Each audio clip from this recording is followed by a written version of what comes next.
How do communication expectations impact culture? Published on March 3rd, 2022. Recently, I was in a work meeting where I was sharing a proposal for a project. My audience was a more senior person in the company.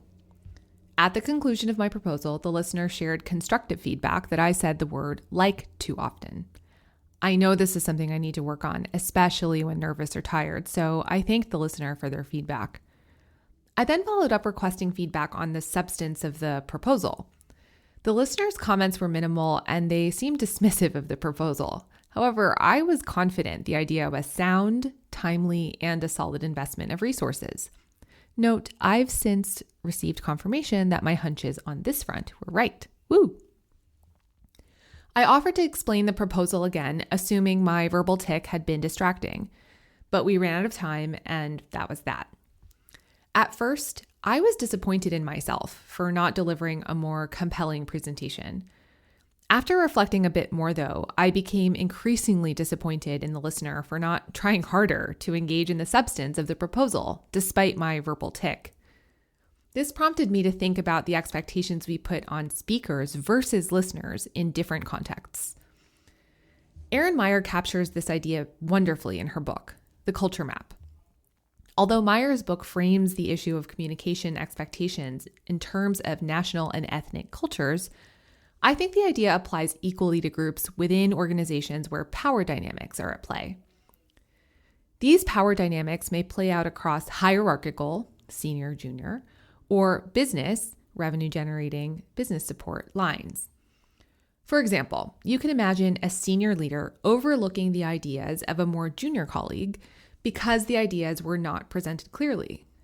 Or you could imagine an internal client dismissing legal advice from in-house counsel because the advice is not succinct or action-oriented. In both cases and others like it, strong presentation skills often act as a proxy for competence and elicit confidence that both the speaker and the substance of what they're communicating is reliable and legitimate. Weak presentation skills, on the other hand, may indicate to the listener that the speaker is less competent or trustworthy. As a result, the listener, rightly or wrongly, may be dismissive of both the speaker and the substance of what the speaker conveyed. The power dynamics may also arise as a result of bias, including unconscious bias, relating to gender, race, or other group identities. For example, you could imagine a male listener disregarding the recommendations of a female speaker who exhibits negatively associated, stereotypically female speaking characteristics, e.g., high-pitched voice, filler words such as like or. Or you could imagine a white female listener dismissing the constructive criticisms delivered by a black female speaker whom the listener associates with harmful stereotypes, e.g., quote, angry black woman, end quote. Note that in these examples and others like it, the listener is statistically more likely to be more senior within the organization than the speaker. In other words, these power dynamics around communication could deeply undermine diversity, inclusiveness, and equity in the workplace. All of this has led me to wonder how often we disregard what someone is trying to convey because the ideas are poorly communicated. So, who's right?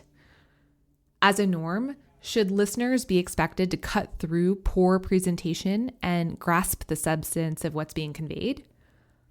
Should the norm be to expect speakers to do a good job of presenting in the first place? Or should both speakers and listeners be expected to try their best? I tend to think the third option is a healthier starting place. After all, the point of communication is, well, to communicate. And since successful communication is a two-way street, why not hold both sides to it? Admittedly, there may be circumstances where placing heavier expectations on either the listener or the speaker is appropriate. For example, a person whose job it is to provide the daily intelligence briefing to the US president may rightfully be expected to have strong presentation skills. Or a team leader facilitating a brainstorm session should arguably be expected to try to grasp all the ideas shared in the session, whether or not the ideas are well formulated or articulated clearly. Along those lines, I wonder how effective providing transparency around these types of communication expectations may be. I tend to think transparency would be helpful, though I worry that exclusive or otherwise harmful communication-related behaviors could quickly become the norm under the guise of, quote, providing transparency, end quote. What do you think? Is there a right answer?